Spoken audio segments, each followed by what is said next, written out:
दीपावली पर राधा रानी का लक्ष्मी रूप श्री कृष्ण का अनुपम पूजन।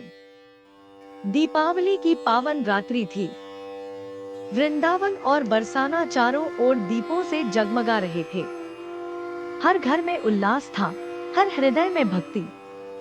श्री कृष्ण ने उस वर्ष एक अद्भुत संकल्प किया। इस दीपोत्सव पर हम राधा रानी के लक्ष्मी स्वरूप का पूजन करेंगे, क्योंकि वे ही समस्त सौंदर्य, कृपा और समृद्धि की अधिष्ठात्री है। पूरा वृंदावन और बरसाना इस दिव्य आयोजन में सम्मिलित हुआ।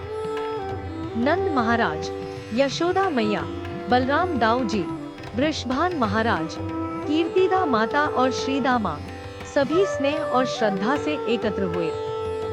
बरसाना की गलियां फूलों से सजाई गई। जब राधा रानी पधारी तो उनके चरणों से कुमकुम की लाली भूमि पर बिखर गई। उनके मुखकमल की आभा चांद को भी लजाती थी और उनके नेत्रों की करुणा ने सबके हृदय को स्पर्श किया। श्री कृष्ण ने प्रेम से कहा, सखियों, देखो, यह हमारी राधा ही तो लक्ष्मी है, जिनके बिना श्री हरि भी अधूरे हैं। राधा का प्रेम ही वह दिव्य प्रकाश है जो इस जगत की अंधकार को मिटाता है।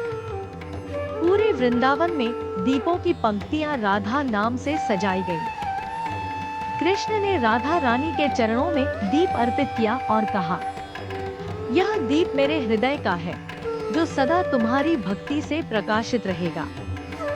फिर सबने मिलकर जय राधे लक्ष्मी माता की का कीर्तन किया। वृषभान महाराज और कीर्तिदा माता की आंखों से गर्व के आंसू बहने लगे।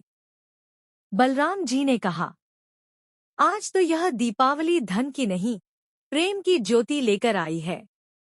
रात भर वृंदावन और बरसाना में प्रेम, संगीत और भक्ति का उत्सव चलता रहा।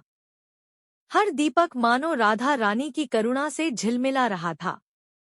अर्थ: यह कथा बताती है कि सच्ची लक्ष्मी वही है जो प्रेम, शांति और कृपा का स्रोत हो। राधा रानी का लक्ष्मी स्वरूप हमें सिखाता है कि समृद्धि केवल धन में नहीं, बल्कि प्रेम और भक्ति में बसती है। जब हम अपने हृदय में भक्ति का दीप जलाते हैं, तो वही हमारा सच्चा दीपावली उत्सव बन जाता है। संदेश: इस दीपावली अपने हृदय में राधा रानी की भक्ति का दीप जलाइए, क्योंकि जहाँ राधा है, वहीं सच्चा आनंद, सौंदर्य और लक्ष्मी का वास है।